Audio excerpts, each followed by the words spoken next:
Welcome to the Predictable Revenue Podcast, where sales leaders teach you what's working for them and how you can build it yourself. This episode of the Predictable Revenue Podcast is brought to you by our sales coaching and consulting services. Are you looking to create repeatable, scalable, and predictable revenue? We've helped thousands of companies grow their business with tailored expert advice backed by testing to ensure they establish the best practices that'll work for them. Head over to bit.ly/predictable revenue coaching to learn more. Hey, everybody. So there's a lot of content out there when it comes to commission plans, comp plans for sales reps. We talk a lot about, like their share of the revenue and how that's going to impact their motivation and all these things. But what is missing out there in the world of content that's going to help people make great decisions at their companies is information on how to compensate your SDRs properly. There's like one take on that and you never see anything else. So that's why we wanted to bring on a guest to talk about exactly that. He's an expert in that field. He's done it. He still does it. And so we're going to get his take on it. So I'm your host, Sarah Hicks. And today on the Predictable Revenue Podcast, I'm going to be chatting with an expert about how sales commissions are broken and how and why we should be paying our SDRs instead. So he first met Quota Path co-founders AJ Bruno and Cole Evans at Trendkite. And there he built out the SDR function as the director of sales development and led a team of 40 reps. In 2018, he joined Quota Path officially as chief of staff and unofficially as the team's resident sales nerd. He's conducted more than 300 compensation plan strategy calls for customers and prospects, and he's Quota Path's only main employee and can be found woodworking outside of work. So Graham Collins, welcome to the Predictable Revenue Podcast. Hi there, Sarah. It's great to be here. It's awesome to have you. So tell me, Graham, in your experience, both obviously working for a company that is doing this sort of thing, so the strategy piece with the clients, but then also having built SDR teams yourself, how do you think about SDR commission from a strategic perspective? Yeah, absolutely. So the major thing that I think about when it comes to SDR compensation and commission is that you're really trying to balance a fine line between two kind of competing priorities. You want to focus on rep control, because you obviously want your SDRs or your BDRs or MDRs or whatever you want to, XDR you want to call them. You want to make sure that they feel like they have control over how much they're getting paid and how well they're doing in their job. But you also have to balance that with benefit to the company, inherent benefit to the company. I joke that one of the easiest ways to pay your SDRs is to pay them $1 for every cold call they make. While that gives them a ton of control, they can come in and make 1,000 cold calls. There's not necessarily the inherent benefit to the organization that you might get from something like revenue. Okay, makes sense. So you're sort of looking at it from two perspectives. It's like the SDR perspective, what's going to serve them, and then the company perspective, what's going to serve the company. Yeah, that's exactly right. And you have to balance those things. And of course, there are 1,000 other things to consider, but more often than not, the ways that I see SDRs being compensated is either based on the number of opportunities that they generate, the amount of quality opportunities that they generate, or the amount of revenue that they generate. And I like trying to find a balance between those. And there are obviously advantages and disadvantages to each of those different compensation models. I'm happy to dive into, of course, if you want to hear that. Yeah, absolutely. Well, okay, let's talk about that. So let's talk about kind of the different ways that you could compensate an SDR team, and maybe you can give some hints as to like what factors influence that. If you're looking at one company versus another, why would they not just both compensate their SDR teams the same way? Yeah, of course. So again, a major factor for this is the amount of control that the SDR has over this opportunity. So in a lot of companies, the SDR, all they do is schedule a meeting and then pass it over to an AE. They may not even be on that initial meeting.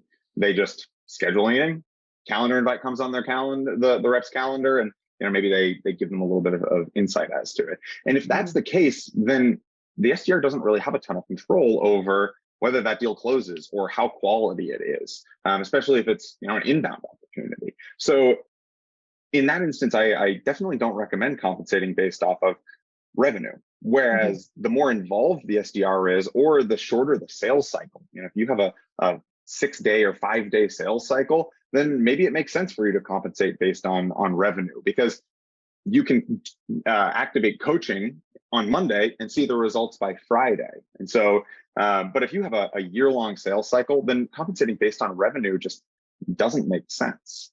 And then on the other side, obviously, compensating just based on the number of opportunities is an easy way of putting it. The reps have a lot more control over the number of opportunities that they set.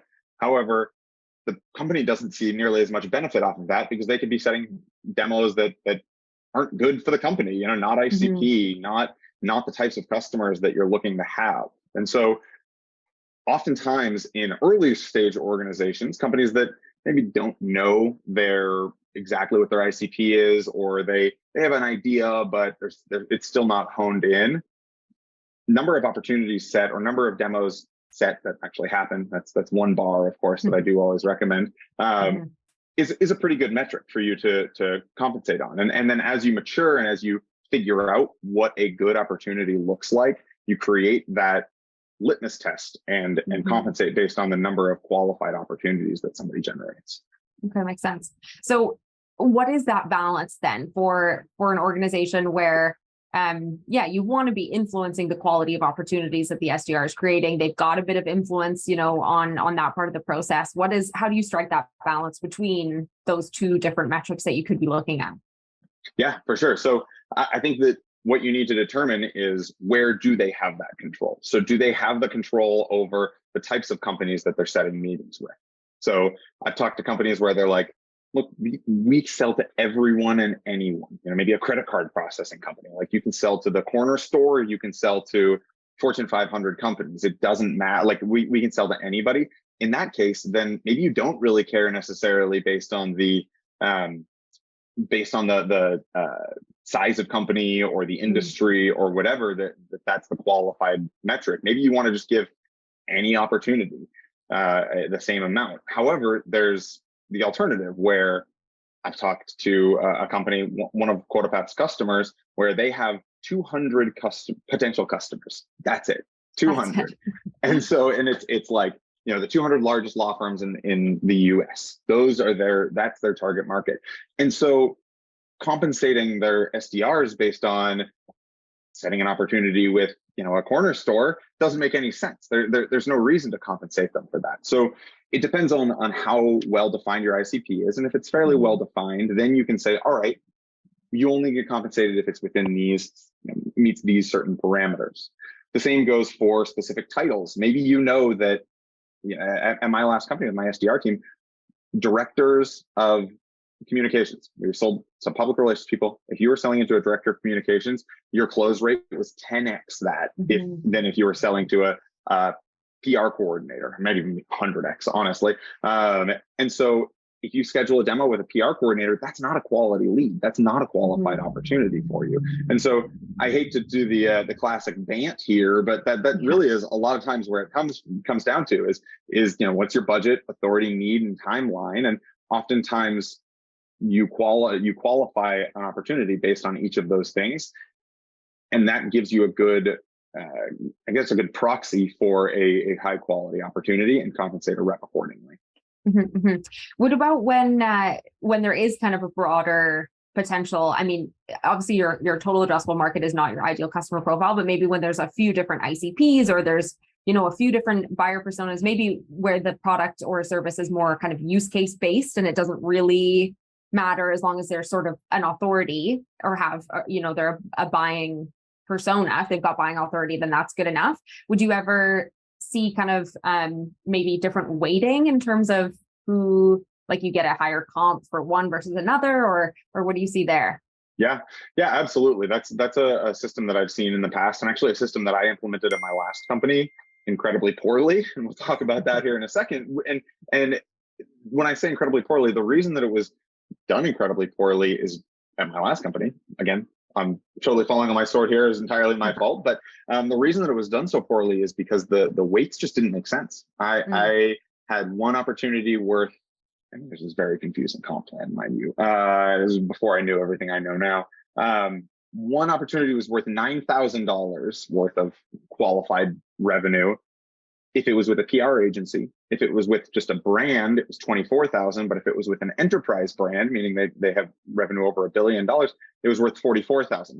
So I'm probably have already lost you. I could feel everybody's eyes glazing over. Well, imagine me explaining this to a room full of 22-year-olds, and it just gets more confusing from there. So there are all of these incredibly complicated facets. And then what happened was the SDRs who are like me, the sales nerds, they go in and say, wait a minute, why would I bother setting an opportunity with an agency for $9,000 when I could get $44,000 for an enterprise? And so they would just go whale hunting, because all they needed to do was set 5 of those a month, and they were golden. And so what wasn't fully explained was that there is more to an opportunity than just the average contract value, which is all I looked at. And I created a formula for this, which one of my colleagues dubbed Graham's number, which is actually apparently a mathematical term as well. But so this is Graham's other number. The idea of that you first want to look at the value of an opportunity. So you say, okay, what is the average contract value or the average sales price? Maybe it is $44,000 for an enterprise and $9,000 for an agency. But then you also have to look at close rate. You know, what if you only close 1% of those $44,000 opportunities and you close half of the $9,000? Well, you do the math on that, and it's actually worth it for you to do the $9,000. And then the third aspect of it is the amount of time that it takes to close, because that cycle time is super important. And so if it only takes you 5 days to close an agency and you close half of them versus, $44,000, you can only close 1% of them, it takes you a year. There's no reason for you to focus on those $44,000 ones. So it's all about assigning those point values appropriately. And people often exclusively look at average sales price or average contract value. And what happens is their sales cycle goes extended, or their close rate drops drastically. Yeah, I think that's a great point, especially for brand new outbound motions, when they're trying to figure out who should we go after. And one of the things that I always talk about with our clients who are doing that for the first time is like, we've got to figure out where the juice is worth the squeeze, right? Because we are now paying for a more expensive sales motion than the inbound motion. I mean, I guess depending on how you spend your money, but we know that the people cost there, the opportunity cost tends to be higher.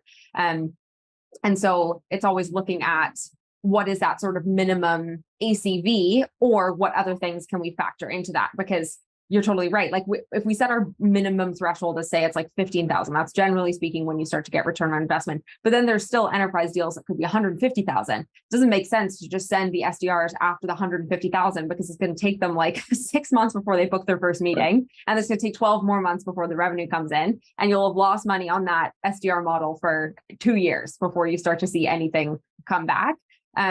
But then I think the difficulty, like you mentioned, and from your experience, with that past comp model, is it can be difficult to say, well, yes, those are bigger deals, but we also want you to close some smaller ones. So tell me about how you've been able to kind of strike that balance. How do you incentivize sort of that like rabbit, deer, elephant approach, where you're saying like, well, no, we do want some of those because they're big, but we also want some of these because they're fast. And we want you to focus on both.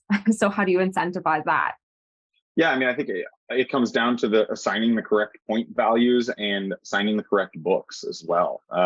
People talk about book building exclusively with account managers typically, but it's an important characteristic for SDRs as well. What is your book of business? If I gave you all, you use the term elephants, I'm always the like, rocks, pebbles, sand, or water kind of guy. It's the same thing here. You fill the jar either way. And so, but if you fill your SDR's books entirely with elephants, well, guess what? They're going to exclusively go elephant hunting.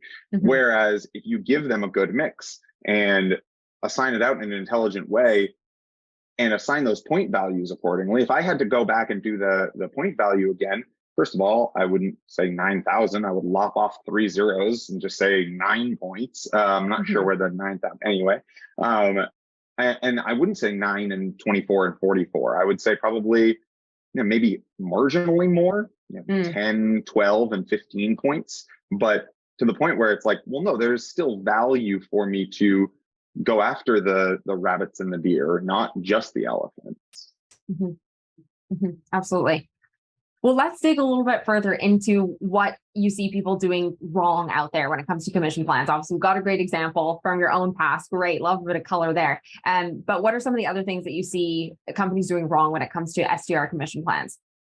Yeah. So a couple of things. Well, I mean, too complex. That goes for every compensation plan. I don't just talk about SDR plans. I talk about all kinds of plans. And the number one rule of thumb is that it's too complicated. And it seems silly considering Quota Path is a commission calculating and commission tracking tool. And so you're like, what? No, why are you telling them to simplify their plans? You're going to go out of business. But no, trust me, you won't oversimplify it too much. And so that's the number one mistake that people make, is that their comp plans are too complicated.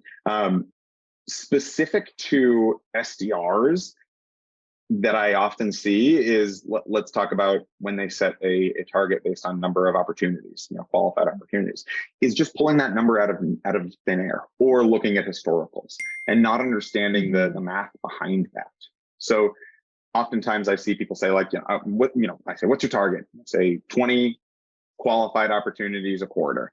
And I say, okay, well, where did you come up with that? Well, our top performers can set 20, our middle performers can set 16, whatever. And I said, okay, well, what's the value of that? I'm like, well, I don't know. We generate revenue, right? And so the way that I always think about this, and pulling a number out of thin air, or looking at historicals, is absolutely one way to set your quotas. And don't get me wrong, historicals are important, but what I look at is to say, all right, what is your average contract value, your average sales price? Multiply that by your whatever quality or demo to close or qualified to close rate is, whatever it is. So say you have I'm going to make my numbers easy for me, $100,000 average sales price, and you have a qualified to close rate of 10%. Well, each of those qualified opportunities is worth $10,000 for you on average. Now you have to look at it on average. Of course, each person is going to be slightly different, but you have to look at it on average. So you then take that and you say, okay, well, how much do you need your SDRs to generate per month, quarter, year in order for them to pay for themselves? Oftentimes people take their on-target earnings number and multiply it by some number. This number is really well recorded in account executive world, where you say, anywhere between 4 to 6x tends to be the standard.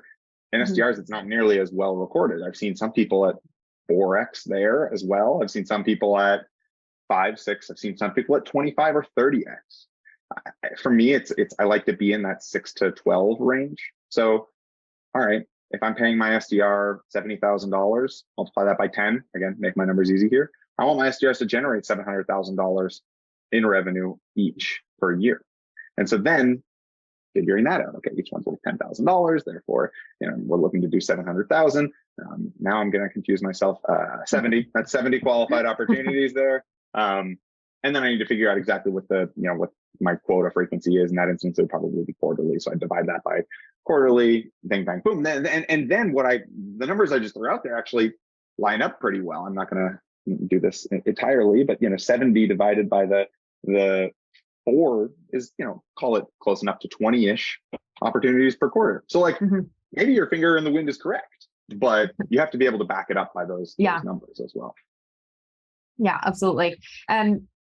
And I guess one of the pieces that I always see that's missing is there's that side of it, which is like the revenue that they generate, but then the sort of back end of that is, what do they cost? And I think people forget about that side of this equation when they're saying, like, how much do we need them to generate just because we want to hit our revenue targets? But it's like, okay, but also what are you costing yourself with this SDR model? Yeah. Absolutely. Yeah. And another mistake that I see oftentimes people make is say, like, well, we only pay $100. We pay the reps, $200 per opportunity. And it's like, oh, great. Well, but reps aren't typically on, your SDRs aren't typically on a 50-50 split. They're usually on like a 60-40, maybe 70-30 split. And so you're not paying $200 per opportunity. When you bake in their base as well, you're paying $500, $600 per opportunity on this. And so then you have to consider, like, sure, you're only paying $200, but are you actually paying your BDR more than your AEs? And I've seen comp plans like that, where somebody says, oh no, we only pay $200 to the BDR, and the rep makes $350. I'm like, so you're actually paying your BDR more because your AE doesn't have the same base. Yeah, exactly. That's the way that those are mistakes that folks tend to make. Yeah, absolutely. Okay. So it's all about just taking a closer look at all of these, like the inputs and then the desired outputs. Like, instead of, like you're saying, maybe your finger in the wind is right, but do the math, like do a little spreadsheet, do a little quota path, and figure out what's in the front and what's coming out the other side, to make sure that you can back it up and you're not losing money or compensating unfairly or anything like that. Let's talk a little bit about the flip side. So when you do see a comp model that is like perfectly aligned with the goals that salespeople are set to achieve and all that stuff, what kind of impact does that have on them, on the org, on everything? Yeah, what it creates is a well-integrated organization. So a lot of times SDRs or MDRs or BDRs report up through marketing, and it seems like the number one thing that salespeople complain about is marketing, and the number one thing that marketing complains about is salespeople. And so the what you often see when it's perfectly designed like that, I mean, not perfectly designed, but well designed, thought out, is that seamless integration there. And it also provides you the career path as well for your SDRs, which is super, super important. And yes, you want to make money on your SDRs, but I've actually lost money on SDRs in the past where they just did incredibly well as an SDR, and I moved them into an AE role really, really quickly. So it gives you that integration, and it gives you that trust that the SDR team knows that what they are doing will make the AEs or the sales team happy, and the sales team knows that the SDRs are aligned on the same goals as them. I've seen that. That's, I mean, not to harp on issues and mistakes I've seen, but I've seen that where the goals are super misaligned, where an SDR team is responsible for getting just any opportunity over the fence, and the AE team is like, I'm drowning in demos. I don't want any more just like mediocre demos. I only want quality. And so that misalignment of those goals can create tension there as well. Yeah, absolutely. I think you bring up a great point about the career pathing, because if you are looking at those two teams completely distinctly, and you've got that separation, and the SDRs are literally just opportunity volume, and then the AEs obviously are just their closed revenue. Not only does it create a misalignment, but the SDR doesn't get that kind of taste of what quality looks like and what is more likely to move through the pipeline, and maybe sort of pick up on some of those discovery skills that will help them in the SDR role get to the really quality opportunities and uncover what they think is going to set that off on a really great path, or like a quicker sales cycle or whatever, which they then can conversely use in an AE role. It makes it that much easier for them to move into that role if they've almost like dipped their toes in it by having skin in the game on that side. Yeah, absolutely. And the speaking of the goals, I remember one month where my SDR team, this was before we switched to the quality and honestly probably the impetus behind it, my SDR team was all high-fiving because every one of them had hit quota, and they were all so stoked. And the sales team was at 60%, and they were all sad and moping on the other side of the office. And we were over there, having beers and celebrating on the last day of the month, while the sales team was like scrambling to try to get anything they could. And like, that was a moment where I was like, this doesn't feel quite right. This isn't quite right. Right. So. Yeah. Ultimately trying to feed that same goal. So something's missing there. Okay. Interesting. For sure.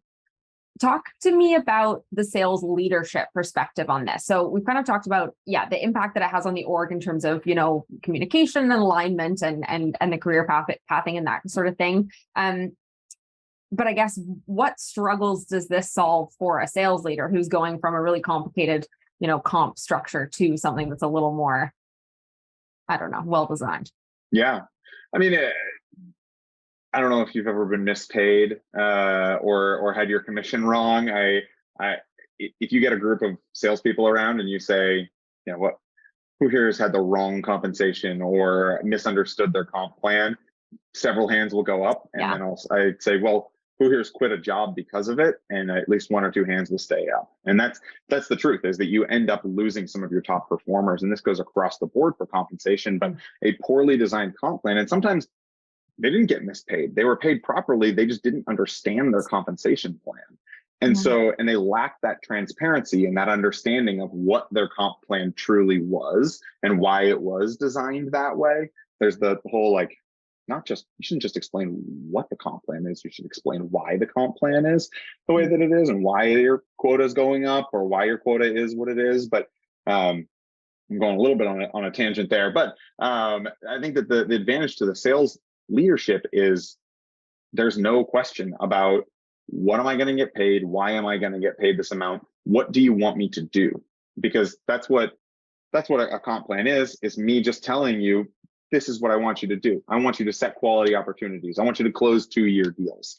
I love it when I've done a well-designed comp plan and somebody's like, ooh, figured out how to game your comp plan. And I'm like, oh, really? What is it? And then they explain to me like the behaviors I was trying to get them to do. Yeah, exactly. You're like, good one. I gamed it. If I close a 2-year deal and I'm above quota, I get paid a way higher commission rate. I'm like, wow, you did it. Good work. Yep. Hit your quota and close multi-year deals. Yeah. Great. Terrific work. Those are you got me. Yeah. That's funny. Yeah. Okay. Makes sense. Okay. So I think the last piece here that we need to figure out is how to operationalize this. You mentioned one of the things that people get wrong a lot is overcomplicating it, but that even when it is not complicated, it's still complicated. Like paying commission is still complicated, even when it isn't, because you're pulling in, pieces of information from your CRM here and there and everywhere, and there's different people and everything. So how do you recommend that we simplify this for those people that are out there trying to pay commissions? Yeah, absolutely. I mean, transparency is number one. The communication of the comp plan, the communication of the why behind the comp plan, the providing fairness as well, where I know that it's my comp plan and I agree that this is fair. Quotas that are correct. I know exactly how to track that. I feel like it's an achievable target. I mean, obviously the inevitable thing that for me to do here is plug quota path, because that's exactly what we do. Is we automate the whole commission process, not just the calculating, but a lot of the setup and a lot of the creating of those comp plans and following each of those policies. But even quota path aside, providing that transparency, because without that transparency, you have hours lost and people lost because they didn't understand their comp plan. They didn't understand how much they were going to get paid, and all of a sudden they're short on rent, or they can't afford the engagement ring they want. I remember when I was 23 years old, I was working at NASDAQ, and I sold a bunch of deals, sold one gigantic deal that I thought I was going to get paid entirely on. Well, my manager said, well, unfortunately, you're actually not going to get paid the entirety amount on that, but guess who had already put all the money down on an engagement ring. So that's the mistake that I made, but here we are. Oh my gosh. Yeah. Still married. So, it worked. Okay, good. Worked. Yeah, that's not good. No. Yeah, you're right. And to your point about kind of losing people, it's a massive demotivator when you don't know what you're going to make. Like you kind of brought up this example when you were talking about, the SDRs are going to want to do the thing that is incentivized. And so if I had the 9,000 point deal versus the 44,000, they just weren't going to touch the 9,000. It kind of becomes that, but just like blanket across their whole role if they don't know how to get any money. Like if they're like, I don't know how I'm influencing my quota. I don't know how the target is set. I feel like none of the activities that I do actually get me to my commission. So I'm just not going to work as hard as I could because I'm just going to do random things. I've had situations where I talk to somebody and say, what's your comp plan? They go, I don't know. I just close deals and I get paid. It's too complicated. I've tried to figure it out. And not to continue harping on how horrible my comp plan was, but I didn't provide them that transparency even in Salesforce. Like they weren't able to tell what they just had to know it and kind of do the mental math. Never in Salesforce allowed them to see where they were, how close they were to their quota. Okay. We didn't have quota path at the time, of course, because we then went on to create quota path because of a lot of these issues. Yeah, absolutely. Yeah. Honestly, a tool like quota path would be so valuable. I remember back in my first stint as an SDR manager, but at Predictable Revenue when we're doing it on behalf of our clients. So it wasn't like one SDR team, one service, one whatever. It was like 7 or 8 mini SDR teams, each doing outbound from scratch, each with like different markets, different products, like way too many variables. And that was a nightmare. I remember us, all the SDR managers sitting together. And I swear to you that we rebuilt that comp plan every month. Like every month we were like, nobody's happy. This sucks. Somebody got paid 18 grand. Somebody got paid $1. Like, how did this happen? So I have to say that having a tool like quota path would have been a real help in that role. Yeah, absolutely. Mhm. Cool. Well, I think that is a perfect place to wrap it up. We've walked all the way from commission, from that strategic perspective. What are all the things you need to be considering when you're building that comp plan, where you get all that information, and then obviously the bad things that happen when you don't get it right, the good things that happen when you do, and then how you can actually go ahead and implement that at your org. So Graham, if people want to learn more from you, if they want to get in touch with you, how can they do that? Yeah, I'm on LinkedIn. Graham D. Collins. It's a little hack that I have, putting my middle initial in there so I can tell when somebody's spamming me because they say, "Hey, Nice. Graham D." It's great. Oh, yeah. On That's LinkedIn, smart. and then at quotapath.com, underneath the resources section, if you want to be one of my 300 plus comp plan consults, under the resources tab at the bottom, you can schedule some time with me to chat through your own compensation plan. Nice. Very cool. We'll make sure to point out how to do that in the blog as well. If you're looking at this podcast right now on the blog. But yeah, it was great having you, Graham. Great perspective there on, like we said, something that's not very kind of prevalent out there in the old sales content world. So glad that I got your perspective. Yeah, really, really happy to be on the show. Thanks, Sarah. Thanks. And thanks to all of you guys for joining us on another episode of the Predictable Revenue Podcast. Please, if you haven't already, hit the subscribe button on YouTube so you can be notified each week when we have great guests like Graham and other revenue, sales, marketing, all those leaders sharing tips and tricks on how to grow and do your business thing better. We'll catch you next time.